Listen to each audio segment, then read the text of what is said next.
trying to say. Okay, so why are we standing? I don't know, Don. It's very real. Was I supposed to spend the rest of my life feeling miserable on the way? Why are you with Joey or Connie? Why are you with me? I don't know why I'm still with you. I mean, I used to know, but I don't. Basic Teen TV. Hey guys. Hey. Hi. Welcome back, guys. We are Basic Teen TV. My name's Melissa. I'm Victoria. I'm Cindy. Oh, good job. Yeah. Yeah. We are a weekly podcast where we talk about some 90s, 2000s teen TV dramas. The first show we're talking about is Dawson's Creek. We've covered seasons 1 through 3, so we're heading into season 4. And tonight we're going to discuss episodes 1, 2, and 3. Yeah, we are. We're all so excited about it. Mm-hmm. So excited. Cindy's so excited she didn't take any notes or bring any of the notes she wrote. So many notes in my butterfly notes. Her butterfly She notes. did not I left bring it at the- home. She didn't bring the notebook with her. That's how dedicated she is. I took some garbage notes and I brought my notebook anyways, even though they're useless notes. I can't even read them. I just want to get this out of the way real quick. So we talked a lot of shit about the fact that Paula Cole's I Don't Want to Wait has not been the intro song to the show as it's been syndicated on Hulu. And so during our hiatus, like some news came out that Breaking.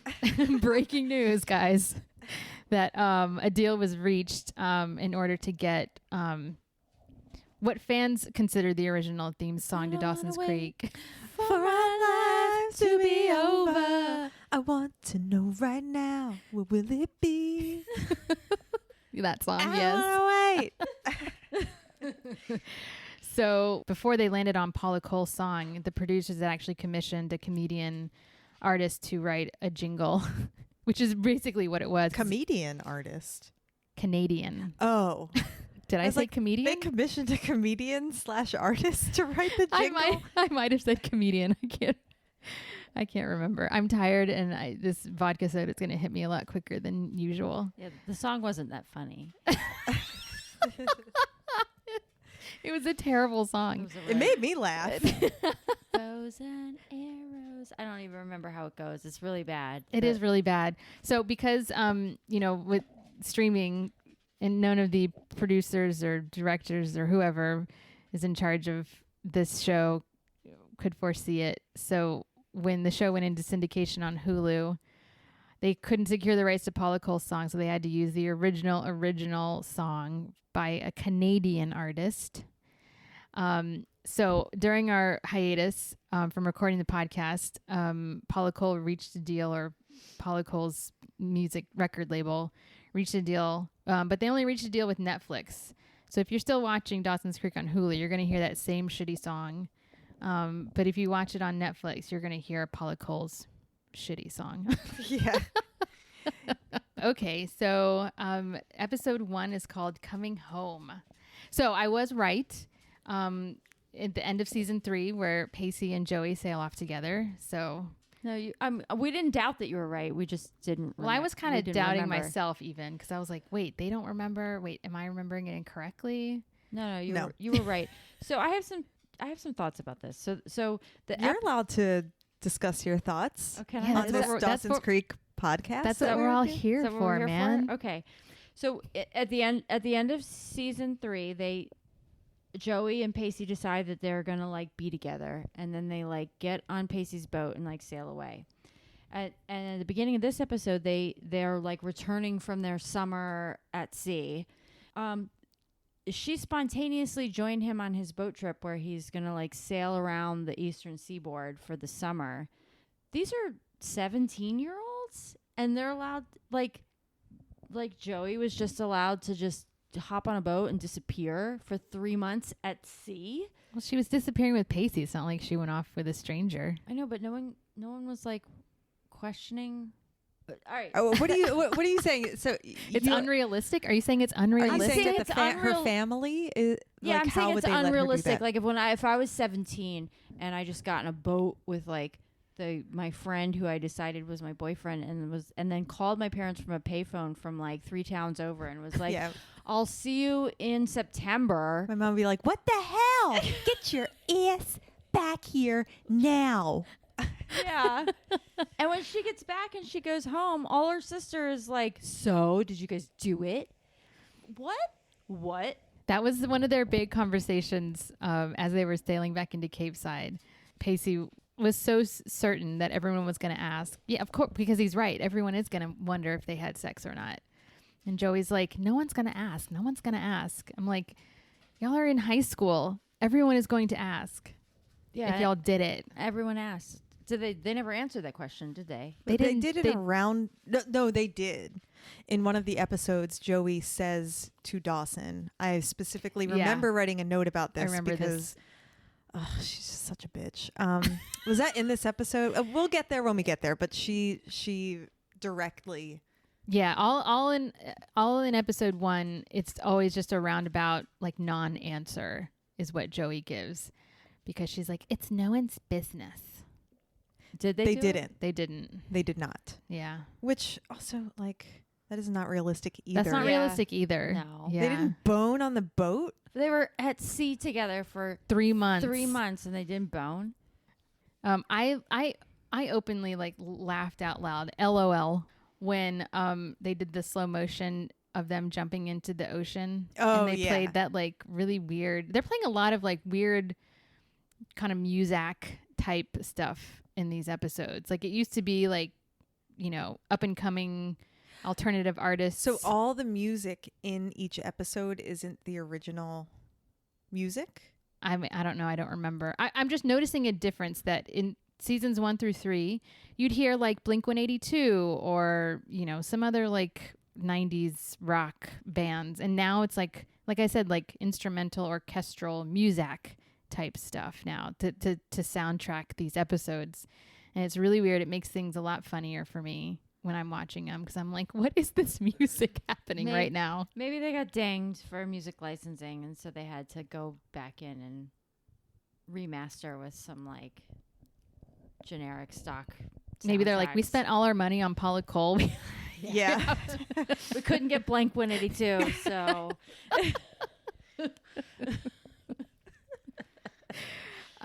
So in the meantime, while Pacey and Joey are coming back from their 3-month sail, the rest of the gang has just been having a blast at the beach. Yeah, and one thing I noticed about this episode, though, like, they weren't gone for 3 months. Summer vacay in high school is like 2 months. So they come back and it's like everything had changed without them. Like, all of Capeside had changed. Dawson has all these photos in his room of like his new friends Jen and Jack. well, all right. Whether it's 2 or 3 months, it's also teenage time, so you know things move fast. In adult land, 2 months is nothing, but in teenage There were just land, so many changes. Like the bed and breakfast is now making bank, and they were struggling before. And I'm like, these changes happened in like 8 fucking weeks. Now they're the #1 bed and breakfast in Capeside. Well, I think they're the only bed and breakfast in Capeside. Capeside's a dinky little. I want to say also that Bessie said that they're like the #1 bed and breakfast in like the eastern on the eastern That's what she seaboard or said? something. I don't think it was like Man. just Capeside.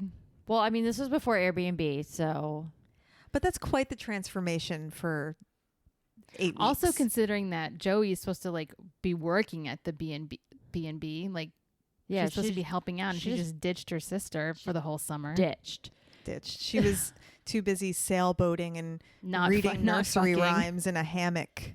and not fucking her boyfriend. Yeah. Meanwhile, she comes back. So the whole theme of this is that Joey and Pacey sail back into Capeside and expect everyone to miss them on some degree. But what they've discovered is everyone's life has continued Has on moved, yeah. without them, like the narcissists that they are.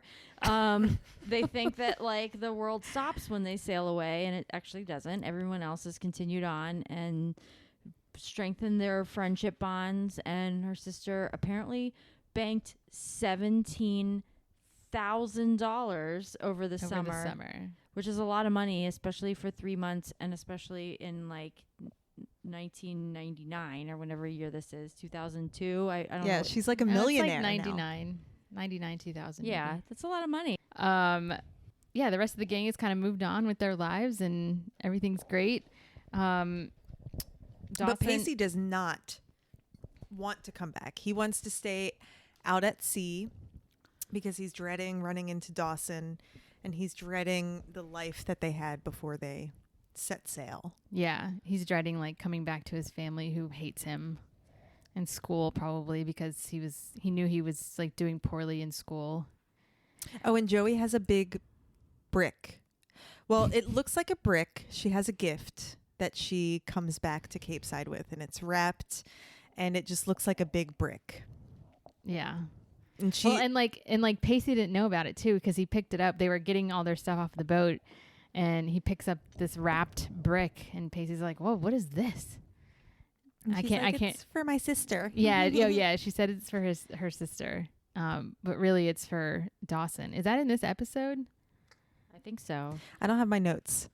I forget what is so the I gift. don't know. It's like a brick. It is a brick. It is an actual brick, and I remember writing a note about this. It's like a writer's home. Oh, Hemingway's. Yeah, and she's like, what are they selling bricks at this like tourist destination? Yeah, she said it was like a brick from his house. But did she just take the brick from? She This is my question. Chiseled it out Did of she the side just of like the house. steal a brick, or is there a gift shop I wrote that's this selling down. bricks? I wrote this down too. I'm trying to find it because I wrote down. Yes, you're right. It is in episode 1. Yeah, a brick from Hemingway's house. And she decides to call it an emblematic artifact because Dawson was like really ticked off by the fact that she tried to use it as a symbol for their hopeful new friendship. She's like, this is the foundation of hopefully a new friendship between us. This brick that I stole. And Dawson's like, really? You're going to use symbols right now? Emblematic artifact is what she called it. Wait, I'm gonna go back to my original point. Did the brick really come from Key Largo? They sailed from. They went all up and down the East Coast. But did she like? Is there a gift shop that sells bricks from the original structure, or reproduction bricks, or did she just like take a brick? I don't think she took a brick. I'm sure it was like a reproduction brick, That's so lame. a Yeah, souvenir. I didn't I didn't even really understand like why Hemingway. Like what is it about Hemingway Yeah, and Dawson Dawson- and Pace and Dawson and Joey? Because I'm like, Dawson he's wants the to be a filmmaker. Which And now he's a photographer. yes, that's another interesting thing is that he's moved on from moving film and has gone on to still photography. And it's like super creative and artistic. And it's all of them of like In Jen black and and white. Jack and Andy and their whole summer together. Right. So when they get back, she like heads straight over to Dawson's house. Lets herself in. Yes. Nobody's home. She lets herself in. She's like calling out. She's like, "Hello? Dawson, Hello?" hello. And then when nobody answers, she continues to make her way through the house. She goes upstairs Into his room. Into lets his room. Yeah, she lets herself into his room, and then she like goes through all his dresser drawers. I mean, not really, but She has a moment in his room because she's looking around. It's all been redecorated. yeah, And all the photos of Jen and, the whole crew are on the wall, and she's not in any of them. Yeah. yeah, because he's like taken all these like.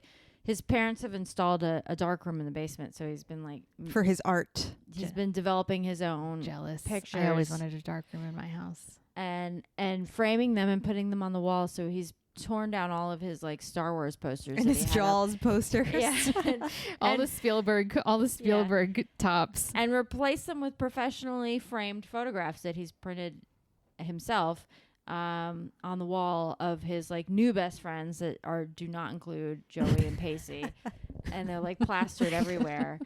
And his like music posters, that his influence from that blonde stripper that he dated in season 3. Right? Is that where he got the music influence from? Is it? Or no? Was That's where he Yeah. got his first blowjob. on a boat that he crashed And he into the crashed docks. into the gas station for boats. Anyways, This yeah. show will make you lose your entire It's mind. insane. I mean, I have made some notes because, and this is just a logistical thing, but they get back,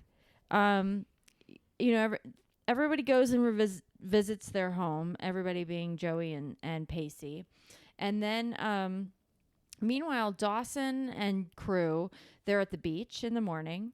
And then Dawson and Jack have to go to the hardware store and buy paint supplies and then paint the north side of some old lady's house. And then you cut to them next, and they're in the dark room that is in Dawson's basement with Jen.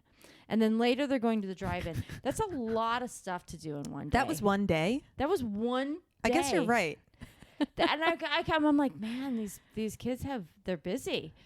There's They're okay. busier than me. I didn't really yeah, pay and attention. then they go to that party later that night. I mean, Yeah. that is a full day. That is a full day. They're like all over the place. There's like 12 activities in one day. I'm like, I'm lucky if I have one thing. When I was in high school, I went to school and then I played video games. At your Cool Ranch And I waited Dorito at camp. night instead of like a big beach party. I would just listen to slow jams on 92Q. So we have a new character in season 4. Her name is Gretchen. She runs into Dawson at the hardware store when Dawson's trying to pick out paint rollers and all that stuff. And she walks in and they know each other. And I'm immediately confused because I'm like, who's this bitch? That's what I thought at first. Okay. too. Yeah, I was like, did I miss something? And Yeah, I was I like, know. well, I never watched season 1, so maybe she's like some hoe from season 1. I was searching my brain to find out like where this woman had showed up before. Cause I was like, he said Gretchen, but the only other like woman who seemed around the same age as this Gretchen girl was Gwen. And I'm like, was her name Gwen or was her name Gretchen? Aunt Gwen. Remember her? Negative. Aunt Gwen. They went up to her cabin for spring break. Oh, yeah, yeah. she was a lot of fun. She I was thought the cool aunt. That was the mom from Modern Family. That's Right. the actress. The actress from Modern Family. Yeah. So, but even though I knew that, I was like, wait, because they could very easily switch up actresses and people probably wouldn't notice too much.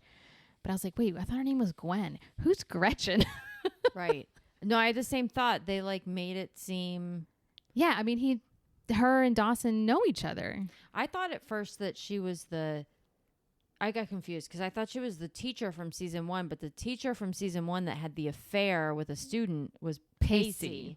The student was Pacey. And I was like, that's not the same woman. She's like wearing a tank top and she's got giant bazongas. She does have big tatas. I did not notice her tatas. I don't know how you missed it. Yeah. They were like front and center. She had on the tightest shirt physically like, possible. I'm like, Bowling how- balls. Yeah, how are they held up? Because I don't see any bra straps. A I don't- lot It's of called support. a strapless bra. I've never had big boobs, so I never needed any sort of support. As a larger all. chested woman, I never liked sports bras because I felt like sports bras. I never liked strapless bras because I felt like I didn't get support. Right. I'm right there. So that was my conundrum. I'm like, how is she holding up those boulders without the over the shoulder boulder holder that I was always wearing, which meant that I couldn't wear Strapless. Or spaghetti straps. spaghetti strap Yeah. tank tops because it would just be all bra all the time. While we're on the subject of attire, can we talk about Joey's outfit in this whole episode? Scandalous.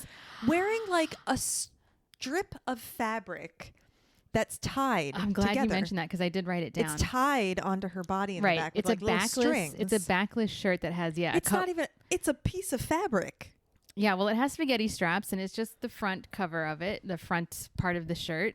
Like they forgot to sew the back in because there's just like 2 or 3 strings that strap Yeah. across her back. Yeah, it's like And laced up in the back. That was such a 90s Yeah. thing because I had multiple styles of that shirt that I would wear to the clubs without a bra. Because of bra. Because she wasn't wearing a bra. Yeah, she wasn't. You couldn't wear a bra Well, with she those didn't shirts. have those big tatas. So Right, She so- could get away with. So a shirt like that. again, Well, because when I was going to the club, I wanted to be sexy. You were hoeing it up. I was hoeing it up in high school. no bra. Going I to was the wearing club. oversized Nike t-shirts. No, but I remember when she turned to go to her room, I was like, holy shit, look at that shirt Joey's wearing. That's not a Joey shirt. I was No. surprised that she was wearing it. Well, I think it was symbolic of her summer at sea, and now she's come back a liberated woman who's Still hasn't had sex. yeah, who's still a virgin, but she's showing some back. So we're getting there. We're getting there. We're getting, because Joey needs to loosen. She does. She does. She's so uptight and judgmental. She is still very She's gotta uptight. stick up her ass. I think if she got some D, she wouldn't be worried about everyone else so much. No. Because you know what? You know who's gotten a lot of D? Jen. And you know how many fucks she gives? None. Jen is that was, bitch. That was so funny. Jen is my girl. At the beginning of the episode, when they're all at the beach together, Andy sees these two cute boys at the beach. She really wants to go and approach. And Jen is kind of like egging her to do it. And Andy said something like, she's like, I'm just trying to figure out what to say. I'm just trying to figure out how I'm going to go approach them and stuff. And I'm sorry, I'm forgetting how it leads to Jen saying something to the effect of like, well, I think my resume speaks for itself. Right. Yeah. I mean, it's kind of funny now because now she's like, I guess because she's not that girl anymore, she feels more open to like boast about her slutty ways from back in the day. I just thought that was funny. Speaking of these two boys on the beach, am I the only one who was very confused by that Yes. whole storyline? Yeah, So I they're felt like both it was supposed just to be French, from France. from Paris, Right. specifically. Yeah. And then Andy's hanging out with them for the rest of the day. There's a black dude and a white dude. The black dude can speak some English, but he's got a thick accent, and the white dude like can't speak any English at all. He doesn't- Just He's just doesn't like hanging out. He doesn't speak at all. You're right. Yeah. So then it's revealed at the end, basically the white dude is like, psych, and he speaks perfect English with no accent. He's at all. American. Oh, he is. Yeah, then- he's American. He has no French accent when he finally speaks Does to he live Joey. in Capeside? Like, where are these people from? So I wrote this down because I was so confused because she spends a day with them. Yeah, they like trick her, and then the end he was like, oh, it was a joke. But she's been What's the joke? she's been like saying shit all day because she's been like, She's been into the black guy. Maybe it's like a Crashing study with? abroad thing. Oh. You know. I was led to believe that they were both from France, but the white guy did speak perfect English, and he finally revealed that he did. He just didn't have an accent, At all. and Oh, so I I- thought it was like just a poor casting decision. Like they're like, oh well, this guy's gonna be from France, and he does speak English, but he just like couldn't pull off the French accent. I was so That's what I confused. thought too. I was like, I guess they didn't direct this properly. I mean, when he revealed that he had a perfect American English accent, I was like, oh, he's from here. He was just playing her all day. And I didn't think any further beyond that. Like, is he from Paris? Is he supposed to be from France? But he just sucks at accents. So the directors were just like, fuck it, just talk normal. Or I just was like, talk normal. You're in America. And then also that whole ruse was just like crappy. Like this woman has approached you and is like, hey, how's it going? And they were like, we're from France. And she's like, okay, do you want to be friends? I'll show you around. I feel And then like one of them spends the entire day Mute. not Yeah. talking and pretending to not understand anything she's saying, and she's putting in all this effort to like show them around Capeside and tell them about the history of the buildings that they don't give a shit about. And the whole time, and then at the end, she like hints. She asked the other guy if he's like got a girlfriend, and he's like, "Yeah, I've got a girlfriend. It's just the love of my life. Okay, bye." And then she's like, "Oh God, I'm so heartbroken." And then the other guy's like, "I speak English," and she's like, "What the hell?" well, I feel like this is what the writers and producers do to Andy's character from time to time, is that when everyone else has bigger drama going on, they just find something for her character to do. So like the drama between Pacey, Dawson, and Joey, you know, is supposed to be the big story of the episode. And then, you know, we get a little hint of the drama that's going on with Jen because Henry's still at his football camp, and it's been extended to where now he's going to be at a boarding school for his football. So they're going to have to try a long distance thing. So that's her big drama. And Jack's just kind of along for that ride.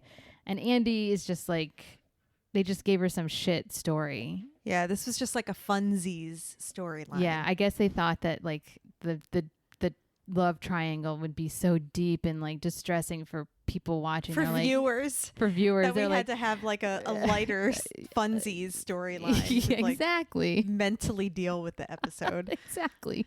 I know I needed that because I was just distraught. As soon as Joey and Pacey came back to the shoreline, I was just like, whew, panicked. Panicked. I mean, other than that, episode 1 and 2 of this season were like a little bit. They were boring. It was a snooze fest. It was. It was boring. Yeah. Where are the strippers? Where's the drama? Where's the where life are and the- death scenarios? Where are the blowjobs on the boat, man? Yeah. Because season 3. Yeah, opened What- with that- with like a weird fever dream Yeah. that turned out to not be a fever dream. It was still really weird though. Yeah. But they, It's I mean, still they on kickstarted that season the right way. Yeah, yeah, I will agree. The first 2 episodes of season 4 were snoozers. So speaking of that, let's go on to episode 2. All right. Called Failing Down. So Joey is looking. Oh, wait. There was one more thing at the end of episode 1. Okay. They all have the beach party. Right. right. They go to the dive-in, which is like a play on drive-in. I thought that was pretty clever, actually. That looked fun. That's the best writing in the entire series that of they Dawson's called it Creek. the Yes. dive-in. Yeah. But they also made this out to be like a thing that's like a common occurrence, but we've never seen it before. Mm-mm. But it's basically a drive-in movie theater With boats. on for, boats. for boats. Yeah. Just like the It's fucking cool. like the gas station for boats. Yeah. It's a drive-in for boats. And I was like, this is fun. Why don't I we do this know. all the time? Why don't we do this all the time? Like, we're fucking up our entire lives never having done this. We can go out to Coney Island and do it. You have a boat? Well, we don't need a boat, but Well, it's the we same need a- vibe. No, we need a boat. And then also we need a movie to be projected somewhere. I mean, Well, all right, sounds like we're not prepared for this at all. Fine. Sounds like it's never going to happen. We can go to Coney Island on a Friday night and they have fireworks, and that's fun. But we need a boat. But you could just sit on the boardwalk. All right. Poor man's dive in. Do you think that any of these people have money in Dawson's Creek? Well, they have boats. All right, that's Boats true. ain't Boats are cheap. not cheap. All right. I mean, Yeah. And some of those boats looked really nice. They weren't Pace- like dinghies. Pacey has a boat and he's fucking homeless. No, he's not. He has his boat. That's Yeah, his home. Well, that's what. Okay, so that kind of leads us into episode 2. So again, it's called Failing Down. I think it opens with this. They're in school, and Joey and Pacey are making their way to their first class, and they're kind of like trying to figure out like are we allowed to show PDA in school? You know, because people mostly thinking like, what if Dawson sees us or whatever. So they get to their first class and they make out right in front of the door.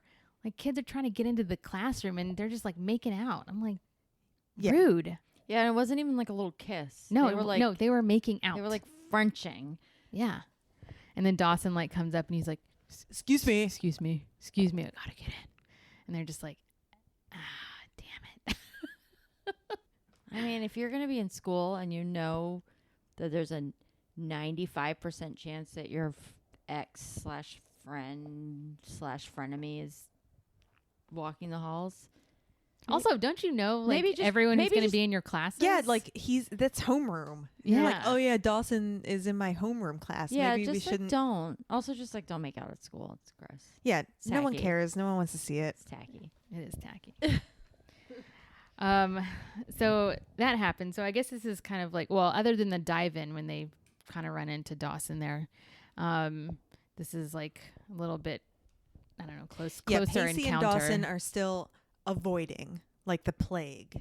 Yeah. And Joey is like trying to explain to Pacey that she does have a relationship with Dawson and she always will. But she's also trying to explain to Dawson like why she had to do what she had to do, or why their friendship is so important. That's the dynamic here. Yeah. It's all whiny melodrama. So I guess the next scene is we see Joey and Andy kind of walking along the sidewalk or whatever, and they're talking about, you know, they're seniors now, they have to start thinking about college. And Joey's like, well, the only way that I'm going to get to college is if I can get a job so I can save money to go to college, or else I'm going to be stuck here going to CCC, Capeside Community College. So Andy convinces her to get a job at the CYC, which is the Capeside Yacht Club. Can I Well, wait, hold on. The one thing I wanted to point out was like, you know, Shut up, Victoria. was like, my bad. It was like Joey's all concerned. They're like, you know, I don't know if they'd hire me there, you know, because, you know, the last name Potter, it's like synonymous with scandal Because of her dad. because of her dad. And and then Andy is like, well, you know, it's not any better than my name. I mean, everyone just associates McPhee with gay, crazy, and dysfunctional. I just thought it was really funny. That's how she. Fair enough. I mean, true statement. Joey does go on this interview, and she gets into like a battle of wits with I guess she's the manager Valentine is her last name of this yacht club. Yeah. And she tries to be pretentious at first, and then woman, Joey plays it off. She's like, yeah, my dad works in pharmaceuticals, and right, he's a drug dealer. Yeah. he's a drug dealer who's But in just prison. weed. Yeah, or no, it was cocaine. It was Oh, right, he moved up to right. cocaine. Yeah, weed and That's right. cocaine. So he works in pharmaceuticals. And then she's like, "Oh, where do you summer?" And she's like, "Well, I spent the summer on a yacht, which is Pacey's boat. Pacey's boat, apparently in the Keys, stealing bricks from houses." And sleeping in hammocks. But she eventually like bargains her way into this job, or like blackmails this woman into giving her a job by like lying and saying that she is friends with like the Rosses. Yeah, who are like on the board. They're on the board. Yeah, they're like Mhm. probably huge boosters, and yeah. So she gets this job. My point is, it's a yacht club. We've never heard of this yacht club before. She previously worked at the Capeside gas station for boats, and I feel like this is the Capeside fancy gas station for boats because it's a yacht club. Right. She's just leveled up, but and there was also like the ice house, which is also like, Well, that's what they were talking about when Mrs. Valentine was like leading her into wherever they were going to have their interview. She's like looking over her resume, and she's like, "What's an ice house?" This woman's like really bitchy. She's an asshole. So she's a snotty. complete fucking. Yeah. See you next Tuesday. I like that Joey uses the word bitchery. I was like, oh, that's an interesting, fun word.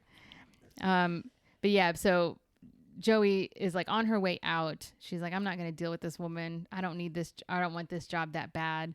So she starts to get up and walk away. And she's like, I'll be sure to tell the Rosses what a great manager you are. Something to that effect. And this woman's like, you know, the Rosses.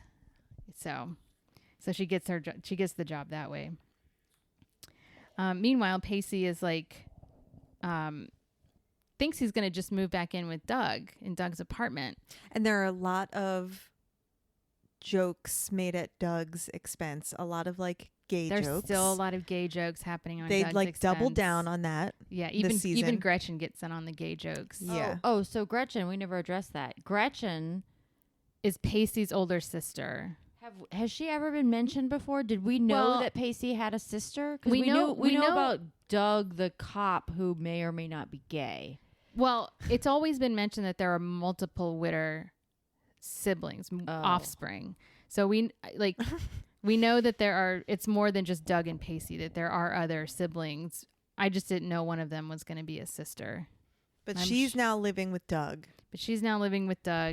And, you know, effectively kicking Pacey out.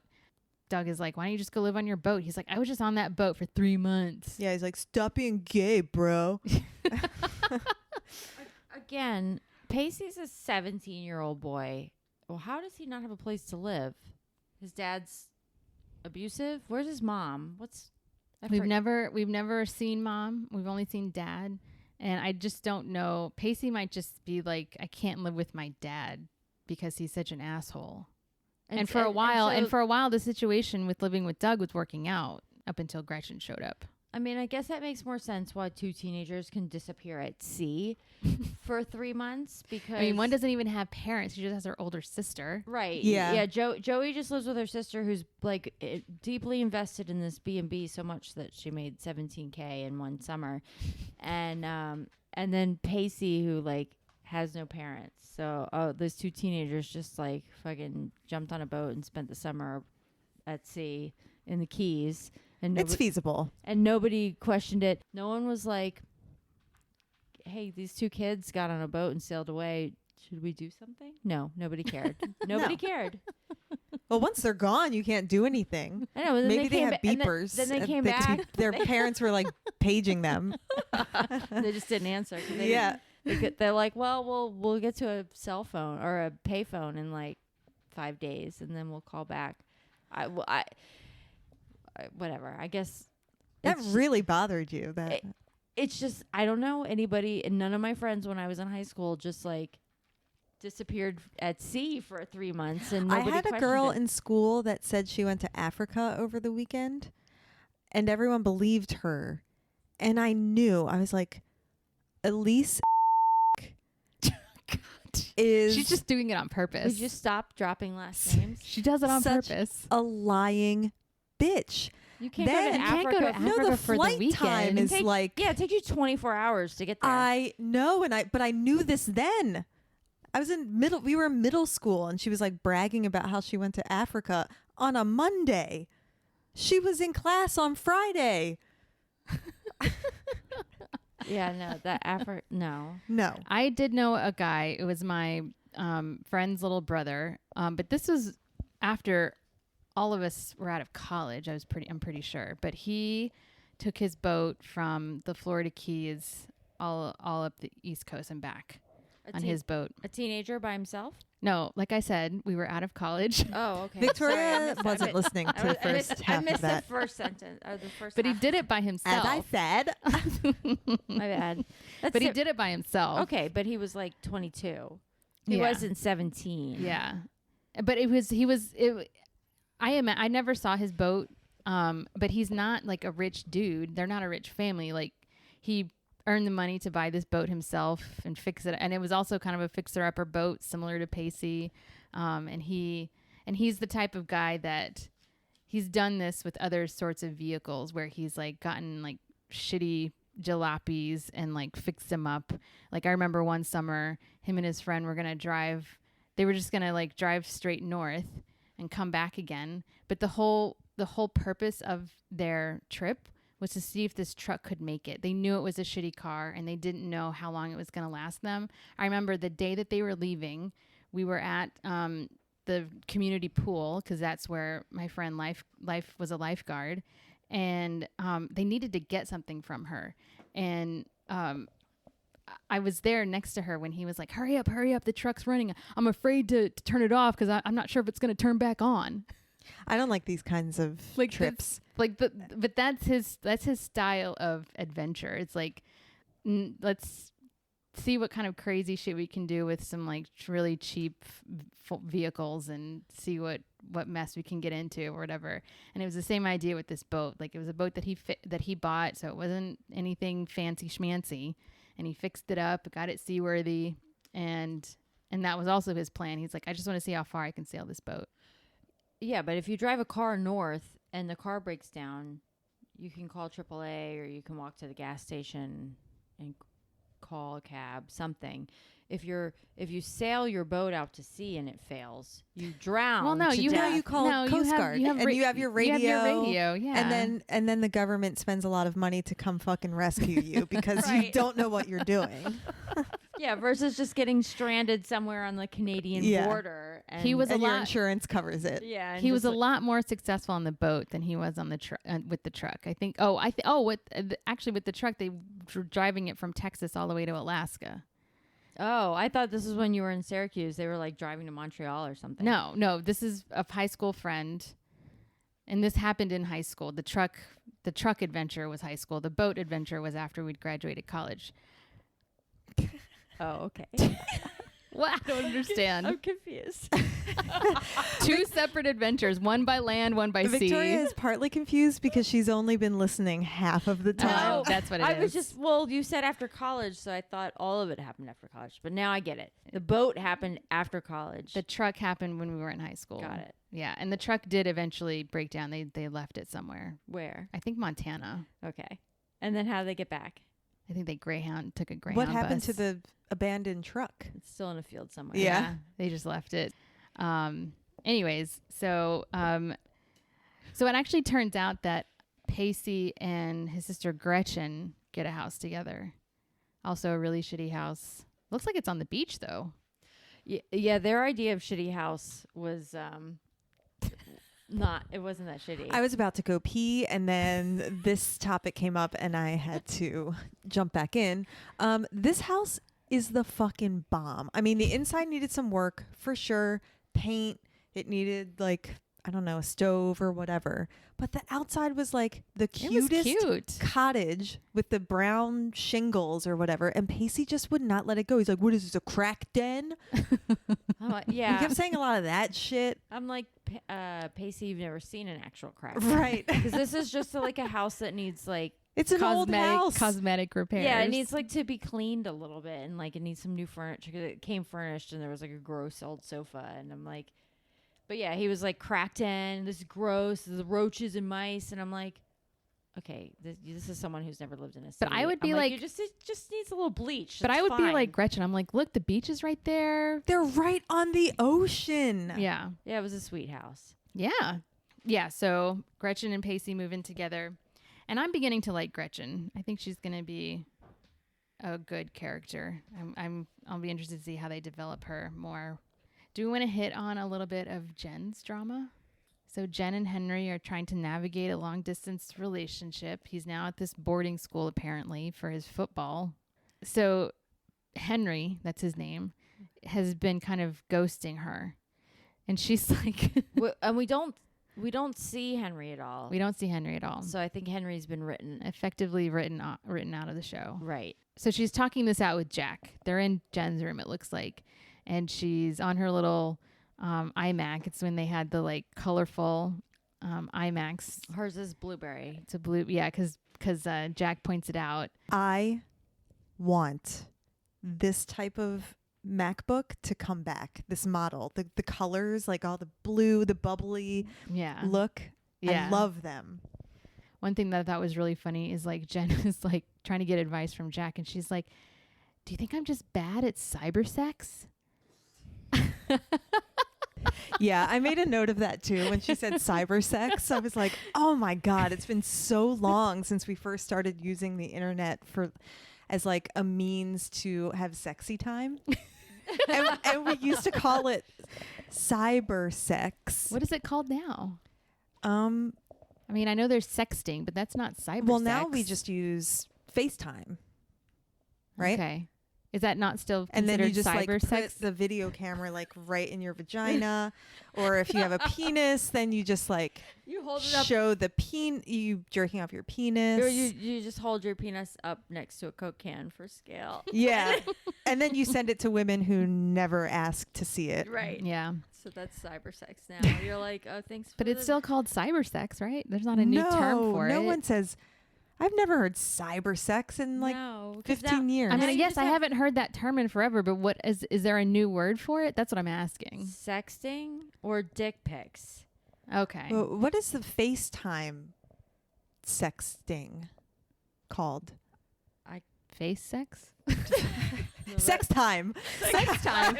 There you go. Yeah, I like sex I like time. face sex is something entirely different. Yeah, that's an actual thing that you can do in person. IRL. Yeah. Some people like it. Some people don't like it so much. I like sex time. Sex time. Face sex. I don't think I've ever had FaceTime sex. I've never had FaceTime sex. There's phone sex and there's sexting. Oh, phone sex, I guess, would What be the universal term for. But that's like talking it out versus Well, that visual. I see how that phrase could still work for FaceTiming sex Because you're using your phone. because you're still using your phone. Just now you've incorporated video and it's not just I'm really glad we talked about this, though, because I'm like concerned for you in retrospect, because you would like get out in the world and like date a guy, and then you'd be like, hey, babe, do you want to have cyber sex? And he'd be like, what fucking year is this? I'm never talking to this person again. Yeah. No, I don't want to cyber sex with you, Melissa. Yeah, no, if somebody said that to me, I'd be like, what do you mean? What are we talking about? So Jen's like really worried about Henry cheating on her. I'm still gonna fuck up these names, guys. And then Jack gets on her BlueBerry iMac to check his own email, and then he gets this like stunned look on his face, like he's gotten an unexpected email from somebody, and he just like slowly closes the laptop. And Jen's like, "What's the matter?" He's like, "Nothing." Like so obvious that there's something, that he got something strange in his inbox. So I was a little confused about this. I was confused just this whole season so far. It was that early. We're just getting started too, girl. I know. I don't understand what's happening in Dawson's Creek. So Jack and Jen's share a laptop. Maybe he was just checking it because they were in her room. So Jack got an email from. Well, at that point, we don't know who the email's from. I thought it might have been from his dad, actually. But it's from. Henry. Oh. Henry. So that is what happened. That is what happens. Yeah. Okay. I guess we can go ahead and talk about it. Yeah. Henry has reached out to Jack because he is feeling conflicted about his relationship with Jen, because girls are like flirting with him at the boarding school. Ugh, I don't know why. He's so disgusting. Yeah, so like basically he like pursues Jen forever, and then once he wins her over and goes off to boarding school, then he's like, psych. just kidding. And then rather than emailing Jen would have been the wrong thing. Cyber sexting her would have been the wrong thing. Fucking phone call or something. But yeah, he wants to break up with her. So Yeah, he rather wants to- than telling Jen Directly in whatever means is possible in 1999, a phone call. Yeah, they still had phones in 1999. Did they? Yeah, there were landlines. Rather than like AIMing her, Well, he doesn't even do that. No, I know. He emails Jack and is like, can you break up with Jen for me? Essentially, Lame. that is lame, because there's actually like no actual resolution to their breakup, because Jack fumbles over how he's going to tell Jen. Like Andy is like, don't tell Jen. It's not your place. It's between Jen and Henry. And You he know. was right. Well, Andy's right. Yes, exactly. But so like Jen is still like hemming and hawing over this, like, what do I do? What do I do? What do I do? And I think she's kind of like wanting to make this long distance thing work out. And then Jack says something like, well, have you thought about like, what if it doesn't? Like, are you going to be okay? Real subtle, Yeah, Jack. he's not subtle at all. It's terrible. And Jen's like, what do you know? What's going on? Like, what did And Jack? yeah, but then was she's that- like, no, it will. And then he's like, but what if it doesn't? though? And Jen's like, oh, that email was from Henry, wasn't it? And Jack's like, yeah, it was. And then that's it. And then she just considers them broken up without actually having a conversation with Henry. Like, what if Ben emailed one of you guys and was like, hey, you guys know Cindy really well. Like, you think you can break this news to her for me, babe? Babe. Yeah, no, hard pass. Hard pass. But I mean, like, I don't know. They're well, they're high school. they're teenagers. Blah, blah, blah. They're teenagers. Adult is lame. men do this shit, though. Yeah, True. They do. Like, this isn't... The writers didn't come up with some crazy storyline here that these crazy kids are doing. This, like, basically just happened to me 7 years ago. Yeah, I had a boyfriend Or break up with me. 3 years ago. I had a boyfriend break up with me over email.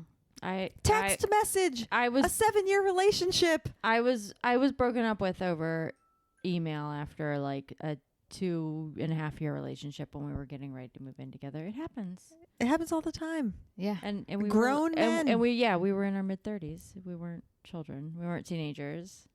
Off at boarding school. Yeah, no, we were grown-ass adults who lived like 7 blocks from each other. So, how about you just fucking pop over and say it to my fucking face, asshole?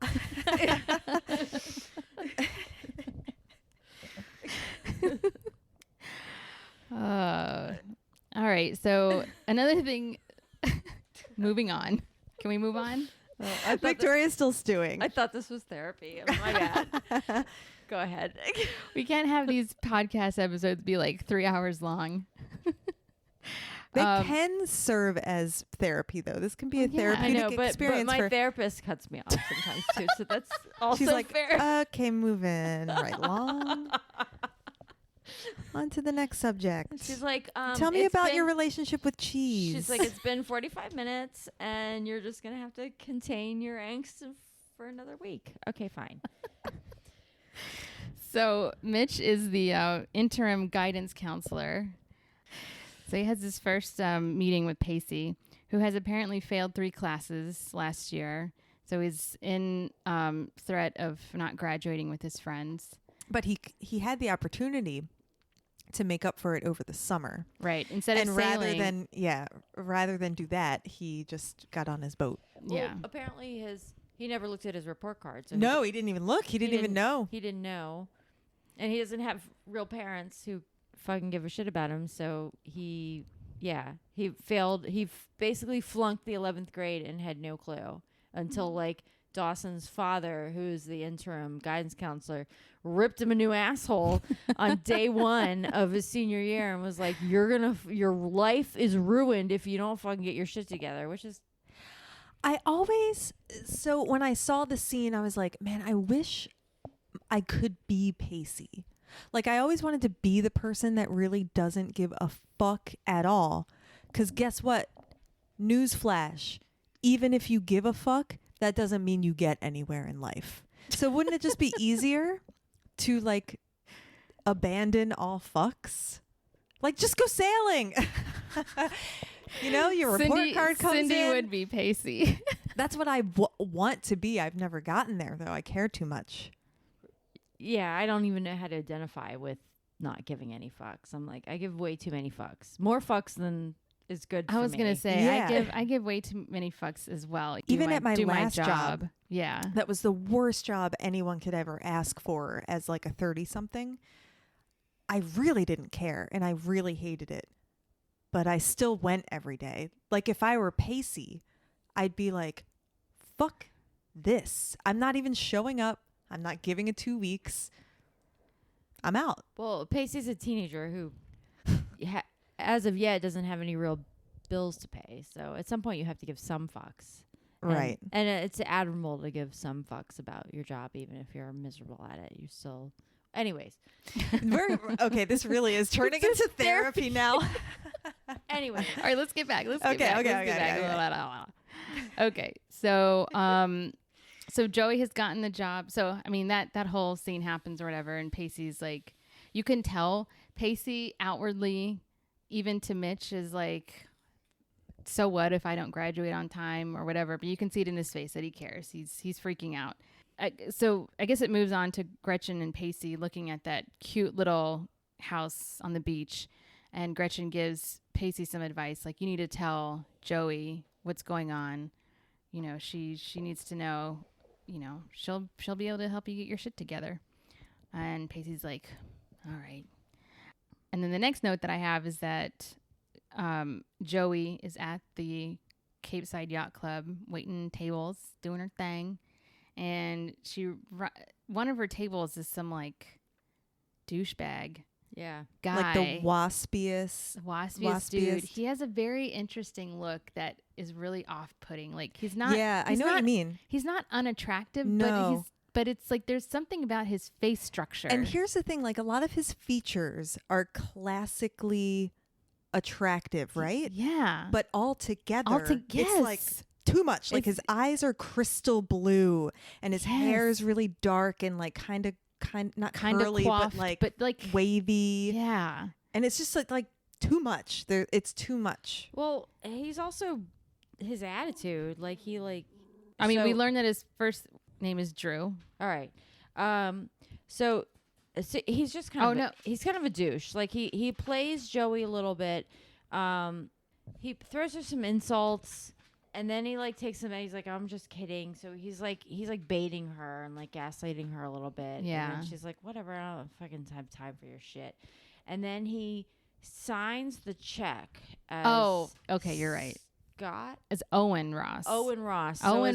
So as one of the like board member, the son of one of the board members. of the yacht club. So then this is the family that she had claimed to know to In order to get the job at the yacht club. right with. So then she's like kissing his ass, and then he's whatever. It turns out in the end, it's revealed that he's Drew Valentine, son of the bitchy woman that runs the yacht club, Yeah. and also goes to high school with them. Yes. Yeah. And she's never seen him around. They just rolled into town. Yeah, they set it up. They Oh. set it up that he was new in town, that they just Clearly, I moved stopped here. paying attention to this episode. No, he's the new kid. Actually, you revealed like something I didn't even pick up on, and that he wasn't one of the Ross sons. Oh, you forgot the were Rosses you already? on the toilet when that part happened? I was like, I don't know, poking around in the kitchen, like making a midnight snack. I don't know. I do that a lot when I watch Dawson's Creek. Yeah, no, he like You played, do everything but watch Dawson's Creek. Basically. he like played like a mean joke on her, and then she was like, "Fuck you, asshole." I mean, this is the one I know that you don't like Joey, but and then she can be kind of a bitch, but she does sort of stand up to men who try to Yeah. pull some garbage on her. She is That's like, true. That's true. She yeah. is like, "Fuck you and your bullshit. I'm not having it." Yeah. Right out of the gate. Yeah. So she's got that going for her. But yeah, so this guy, him and his mom roll into town. She's like the manager of the yacht club. She's like a stuck-up, see you next Tuesday. And you know what I'm saying when I say that, right? No, I don't know what that. It's the second time you've said it, See and you next Tuesday? I don't know what that phrase means. See you. Oh, cunt! Oh, God. Yeah, Cindy, that's it. You got it. Good job. Got it! Yay! And so Oh, but also the kid, Valentino or whatever his name Valentine. is, Valentine. his name is Drew Valentine. Drew Valentine tells Joey all these like insider stories about, like the drama in the family. Yeah, and he starts talking about the manager, a.k.a. his mom, about how she used to be married and a part of this society, this social club or whatever, and then through divorce, and I don't know, she ended up with nothing, and now she's just like a hanger-on by being the manager at this club. And yeah, this is before it's revealed that she's actually And Joey's like, son, and Joey's her like, son. God, no wonder she's such a bitch. And so then they go back into the yacht club, and Drew is there with Joey, and Mrs. Valentine shows up, and she's like, Drew, what are you doing here? And Joey turns around and looks at him and is like, who the fuck have I been talking to this whole time? That's where she learns that Drew is Mrs. Valentine's son.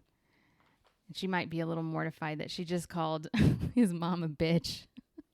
Although I don't think he cares. I don't think he cares. No, I think he doesn't give a agrees shit. with her, actually. So I think this brings us into episode 3 where it gets It gets good, so good. Yeah, because this is the most dramatic episode. because there's some outward physical environmental drama that's happening. Yeah, that's and there's not like about CGI It's like in this an some really episode that bad- was really, really fantastic Really- to look at. I had to rewind it because, anyways, we can get to it. So the title of this episode is called Two Gentlemen of Capeside, which is a play on the Shakespeare play Two Gentlemen of Verona. So it opens up with I like how I just like gloss over that. I'm like, just normal Cindy. Victoria did it too. Yeah, Give credit where credit is due. Yeah, but she did it before we officially started recording the podcast. I mean, I have it on tape, but I'm just saying. Are you like, filming? Yes. I mean, okay, this is the point in the podcast recording where like it just all goes to shit. Yeah. Well, we're now like 3 vodka sodas deep. Yeah. So it's also after midnight. and it's also after midnight. Yeah. I 3. This is probably 5 for me. Victoria's Oh my yawning. God, See, here we just go. did the This is biggest this is yawn the beginning of ever. the end. all right. This is the best. All right. So of This the is definitely the best. of the 3 that we watched, Yeah, this the is the first most- 2 were like This is the most exciting. Actually, a I lot think of this might be up there in the top episodes that we've seen. Like the strip club episode was pretty wild. but unbelievable. Yeah. This one was like a little more. Sure, but I had some issues with this episode. Okay. We're going to get into it. Okay.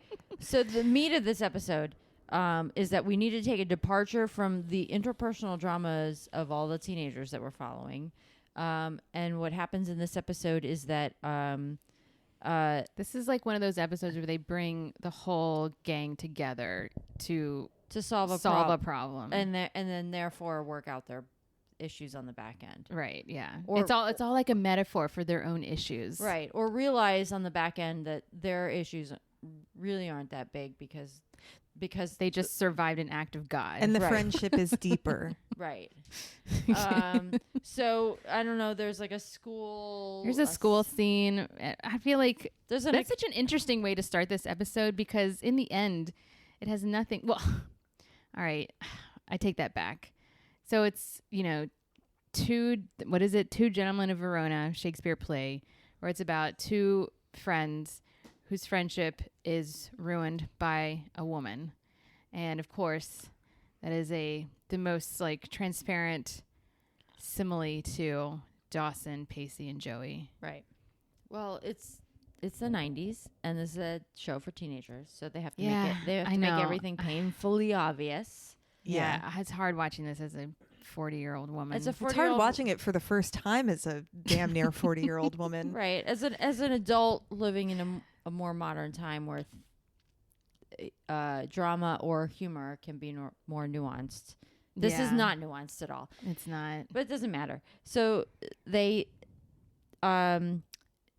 Joey and Dawson get into like a debate in class about this play, and it's totally Like who's at fault? Yeah, and they're really just Yeah. having an argument about Their own dynamics. their own Right. situation. and then they're assigned to like do a Well, because Drew sticks his nose in, and he's.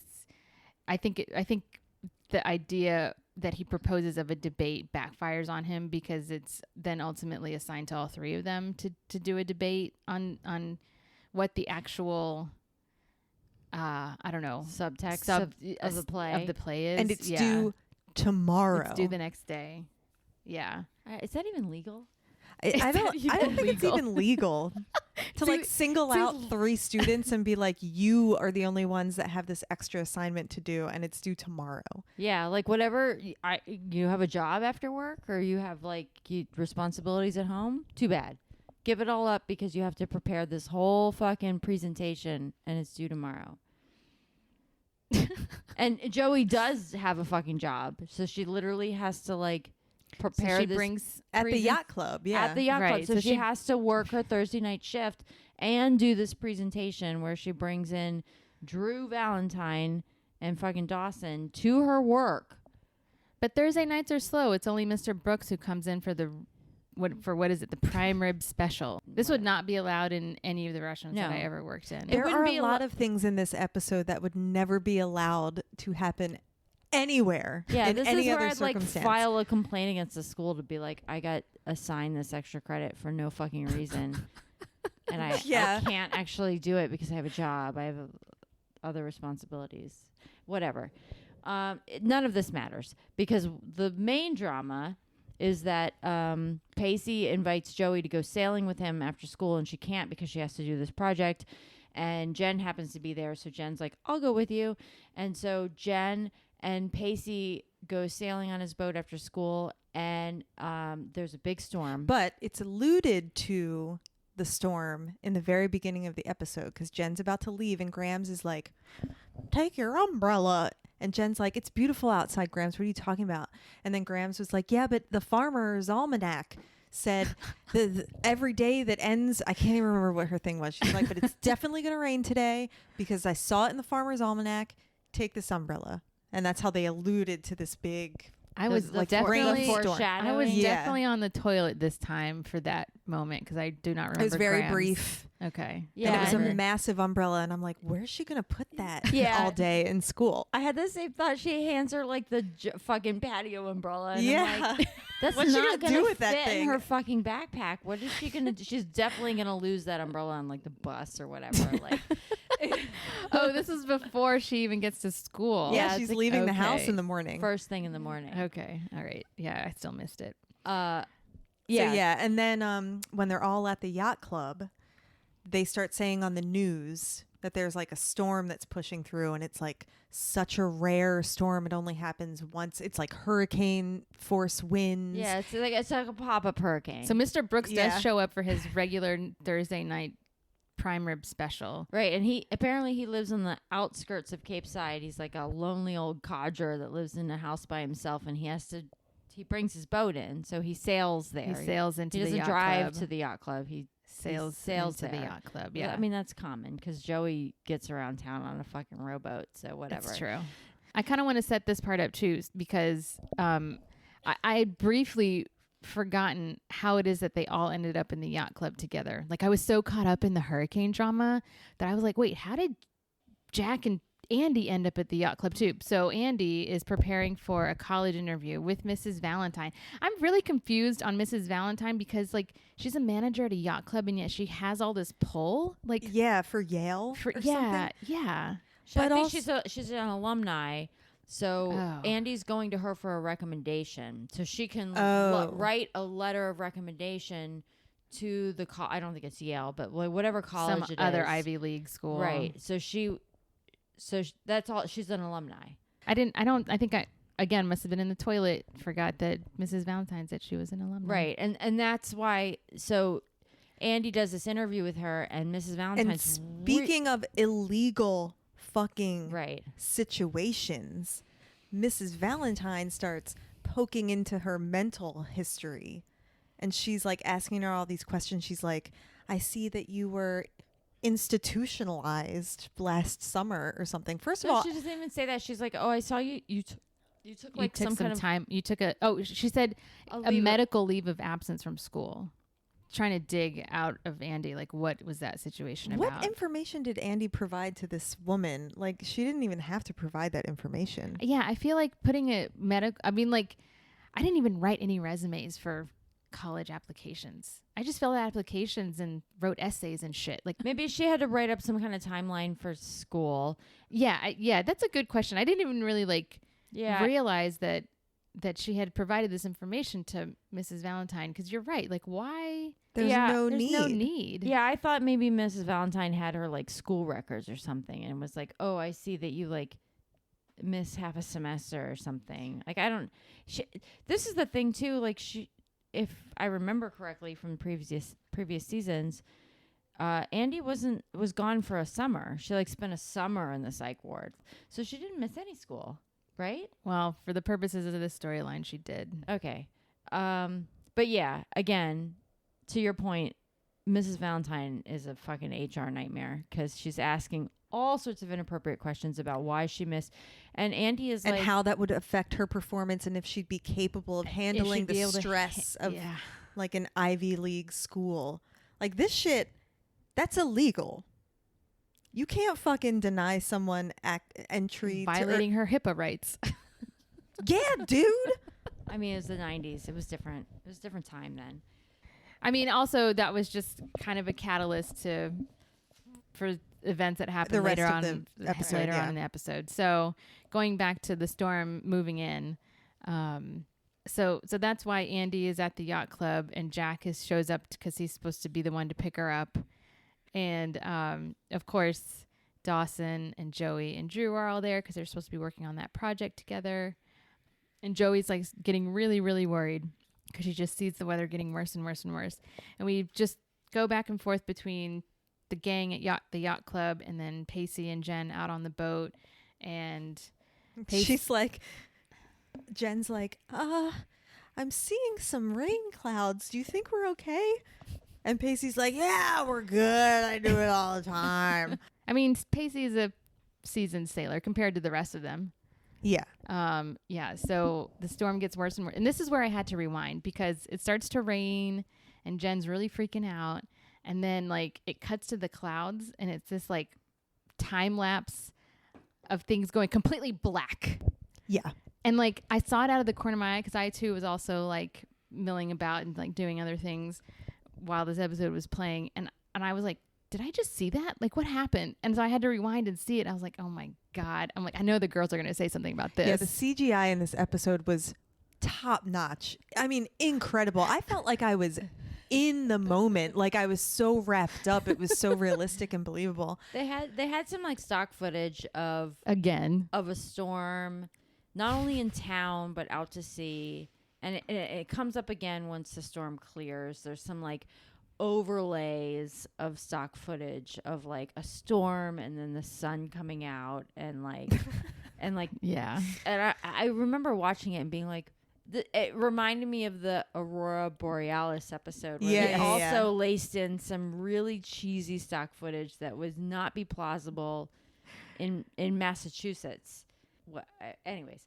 Yeah, and when the storm really gets going, these are like, whatever the CGI footage is, it's like tsunami height waves with this tiny little sailboat just like going over them or like rocking around in the waves, and that was supposed to be their boat. Yeah. That's the wave that they were on. So Pacey makes a plan to find this cove that he's been to before. He doesn't know what it's called and he doesn't know exactly where it is. Because they're not going to make it back to the slip. Right. They're not The going to make slip's it too back. far. Yeah. They're just too far out. So this cove is apparently closer. And Jen's like, how is anybody going to find us in a cove that you don't know the name of and you don't even know where you're going? And Pacey's like, Dawson will know. Dawson will know. So everyone's back at the yacht club. Well, they also have confessions on the boat too, because like Jen thinks they're gonna die, and so she has her little confession. And Pacey's confession was he didn't want to give a confession, and then finally he did, and he was like, "What was it? I wish I had my notebook." It was like I mean, I think it was what happened. He's like, I regret what happened between me and Dawson. Jen's confessional was like, I'm never gonna know love. Yeah, I'm never gonna know the feeling of being in love. she's like, I've never been in love, and Pacey's like, what about Henry? And she's like, well, I thought we were in love, but he fucking broke up with me over email. He didn't even he like fucking sent Jack to break up with me, so I guess not. That's fair. So back at the yacht club, like trees are coming through the windows. Yeah, it's wild. It is wild, yeah. And like, so it happens where a tree comes through the window and shatters this window, and then a scene after that, you see Joey standing in front of a window. I'm like, Joey, did you see what just happened? Like a tree just came through. Like, why are you standing in front of a window? Get the fuck away from the window. I didn't even notice that. I did. I was like, that really bothered you. It did bother me. Well, it was like a fake, because the away. tree like punctures the window and then withdraws. Like the like the tree is just in and out. So they have some sort of like boat manager guy who comes in, and he's the one in charge of making sure any boats that were out there, they get back to the slips just fine or whatever. And Joey's like, Pacey and Jen are out there. They're out there. And like, there's also a small scene where you see Pacey's radio on his boat get water hits it, and it Short circuits. Thank you, short circuits. Which I'm kind of like, that's a radio on a boat. Shouldn't it probably be waterproof? Yeah, I think they are. I don't think they short circuit. from Exactly. some water. Yeah, a little salt water hits it, and it's like, oh, our radio's out. Oh, that's a problem. That's a design flaw. So Joey's like pleading with this guy, like, we got to find him. We got to send someone out there. Meanwhile, Mrs. Valentine is like freaking out. And so, of course, Joey just gets into mode. Andy, you mean Andy. Yeah, what did I say? Joey. Andy. I meant Andy. Where she's doling out responsibilities and duties for everyone to do to make sure that they get through this hurricane together.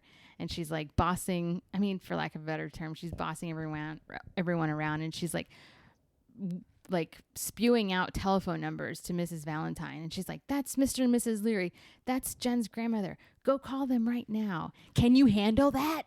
Well, this is her proving I herself. loved when she said that. Because Mrs. Valentine challenged her during their recommendation interview. She challenged her fitness to be able to handle the rigors and the stress and the handle pressure. high stress situations that will arise in college.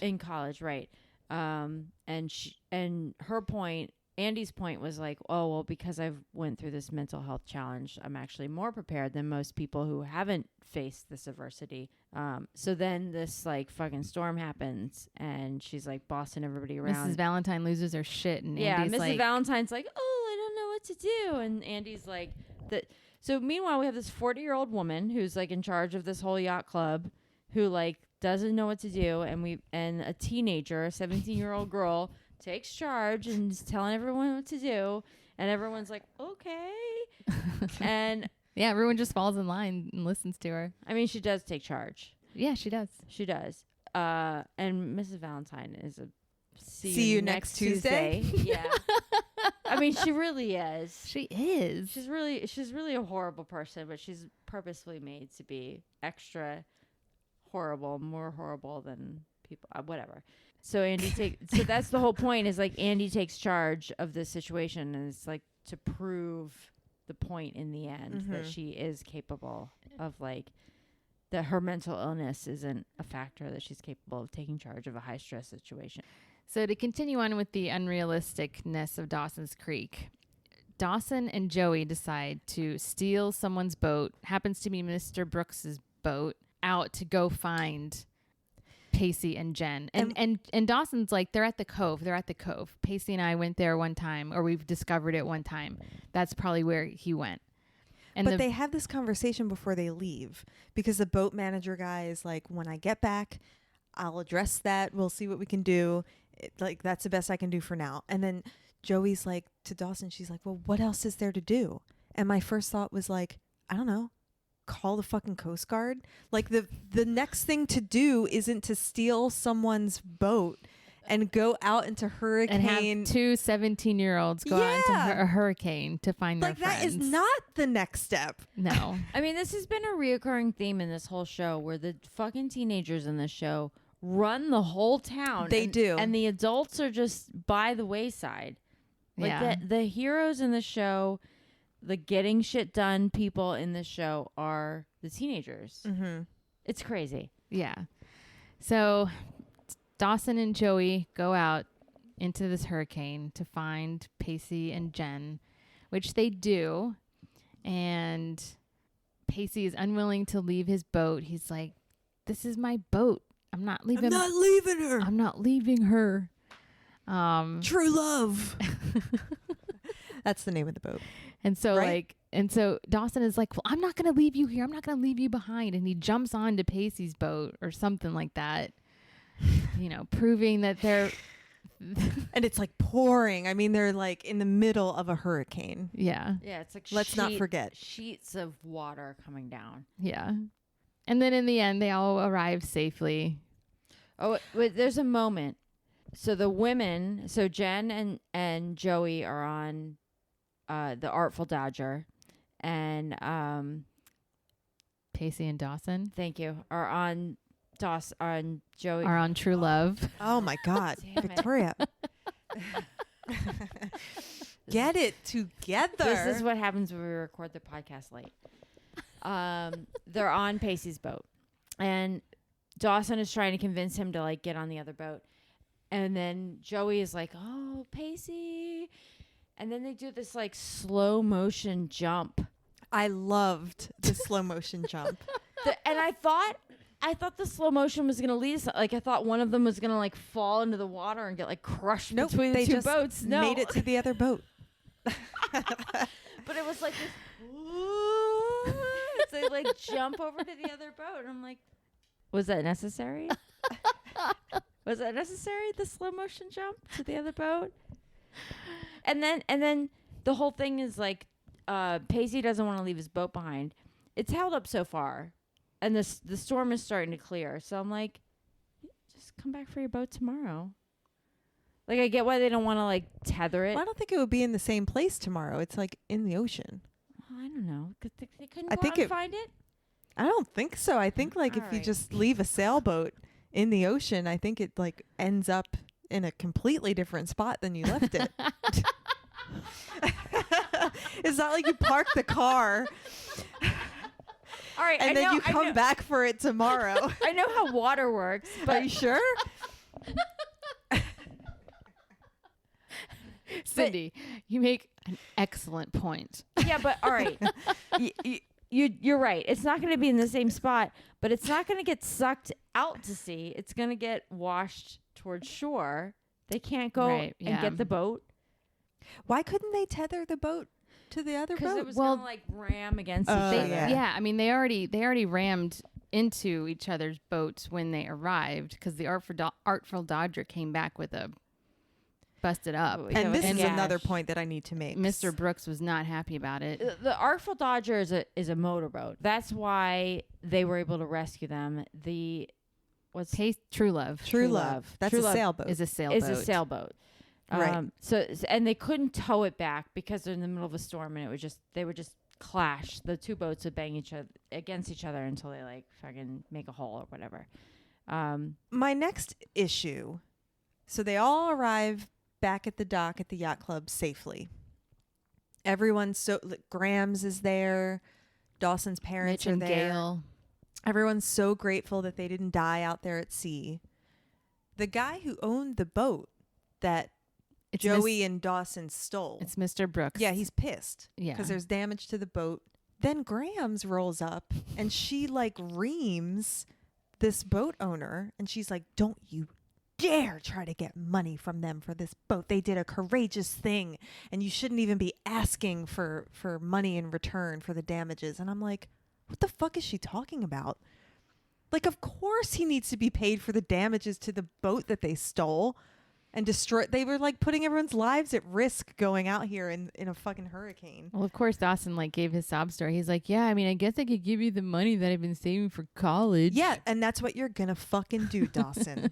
And Grams is like, "Don't you dare give him that money." And that's exactly where it's gonna go. It's gonna go to college. No. Dawson needs to learn. He needs to take some responsibility. This is not how life works. You can't just go out to a dock and take someone's fucking boat and damage it and then be on your way. No, that's not how things work in Capeside. Yeah, there is no Cape There's Side. There are no authorities. There is no Coast But there is Guard. no Capeside. There is only teenagers who are But running you were the right, fucking though. show. There is no Capeside. I just thought it was really funny that Grams was like, "Or else I'm gonna kick your butt."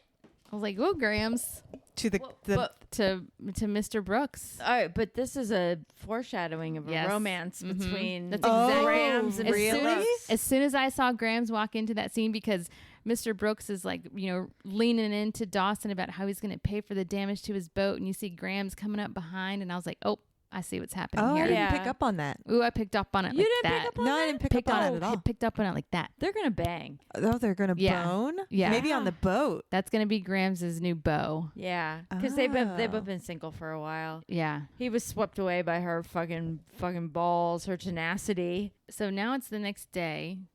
Actually, before that happens, Jen and Drew run into each other. Oh yeah, And this is important. Jen, Oh yeah. And Jen what was is- this all about? yeah, and Jen was we don't like, know yet. yeah, we don't know yet. But they do have a little, couple second exchange or whatever. And Jen's like, looks at him almost in horror. And she's like, "What the fuck are you doing here?" And he's like, "Oh, didn't you hear? I just moved into town." And he's like "Ooh, the famous Jen Lindley from NYC." So we'll see what their past history is. I'm Right. excited for this one. I mean, every season they introduce the like red herring or like Mhm. the other character. Last season it was like Last season it was The stripper. the stripper. stripper, What was her right. name? I forget, but Does No anyone idea. remember her name? but that hasn't been. Anyone who comes into town that is a mystery to us has some connection to Jen. Well, Jen's from New York, and she was like, She knows everyone in New York. Yeah, I mean, I guess apparently, that's she true used to, because like, that's everyone how in- it works when you she live used here. to You know bone everyone. like 30-year-old bouncers when she lived in New York, even though she's a 17-year-old girl. Yeah. Right, because everyone in Capeside already knows everybody. Right. So anybody who comes in is like, oh, Jen Lindley, you. Everybody in this city gets around, so there's nothing It's to be. not a big deal. Yeah, it's nothing to be famous about. I don't. She's She's like one teenage girl that's like slept with like, I don't know, 10 dudes, and everyone's like, oh, this girl's infamous. Infamous. Infamous. She turned, y'all. She getting there. She getting there. I'm done. Yeah, so that happened. We're gonna see what drama arises out of that. I'm excited for the next episode. I'm excited to see if they find the boat washed ashore. I'm excited about this Drew storyline. That was the big hook for the next episode is Jen and Drew, because the final scene of the episode, Pacey shows up at Dawson's house. He's cleaning up the yard, and Pacey just apologizes to Dawson. I'm really sorry with how things went down. I thought it was a really, really genuine and nice apology and thing to say. I liked it. What Pacey said to Dawson. No, yeah, I absolutely liked what It was very mature. what Pacey had to say to Dawson. And Dawson was like, We'll see. we'll see. Yeah. Fucking bitch. Dawson's kind of a fucking prick. He is a prick. And what's up with his hair this season? I know, it's He's really doing like bad. a slicked back hair thing because it was so poofy in all the other seasons, and they've like slicked it back. It looks like permanently wet. The first episode, they're all at the beach. Like that's the first time you see Dawson at the beach. And then when he runs into Bridget or Gadget or whatever her name is, Gretchen. Gadget. he runs Go Gadget. Like he runs into Gidget at the hardware store, and his hair's wet. Like I thought his hair just looked like that this season because he he was just- at the beach, and he commented in the hardware store. He's like, "Oh, I'm just a little wet right now," but then it just kept going. Like that's just his look. And can I say, Pacey came back from Pacey with his buzz I haircut. hate his buzz. Oh, I like no, it. I hate that. I like no, it. I like no, it. you guys Yes. are wrong. No, we're not no, wrong. you're We're- outnumbered here. Yeah, you're outvoted. He comes back and he's got it high and tight, and that's how I like it. Like a high and tight. Did you see him in the opening scene of episode 1 where he's wearing his baseball cap and he's looking really Maybe cute? I was in the He kitchen. was really cute in that face. That's your thing too, man. It was forward facing. He wasn't wearing it backwards like you really like, but I do like a backwards baseball cap. yeah, but he was wearing it and I was like, That's my basic ooh. bitch thing. That's your basic bitch thing? Yeah. That's fine. We're all I dig we're all it. allowed one.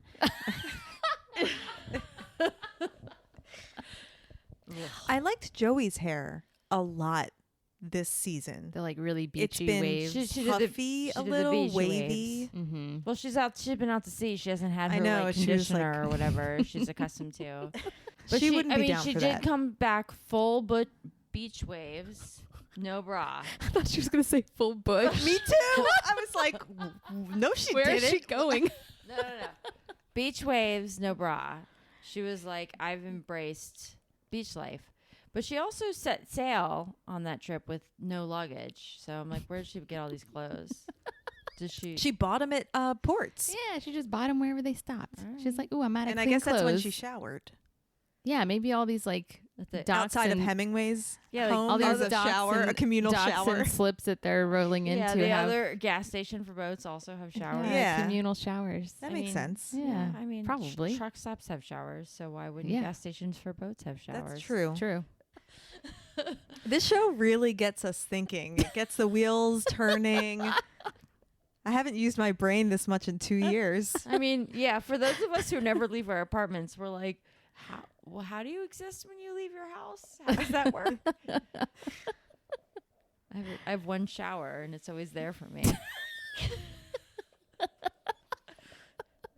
It's always there for me. All right, guys, we got through the first 3 episodes. Feeling good It's like to riding be a bike. back I in kind the of s- forgot, like, you back in know, the saddle. how we talk about Dawson's Creek. Yeah, We mostly don't. we mostly we don't. mostly just go on tangents and Yeah, talk about logistics and I can guarantee you that when I was watching this show in high school, I didn't question any of this shit. It no, was just- because you didn't know anything it about was- life. You're watching Yeah. it as like a 14-year-old or whatever.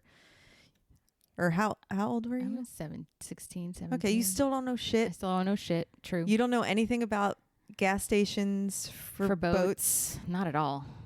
Now Yeah. we know so much about it. I mean, I didn't know anything about gas stations for boats until I watched this show.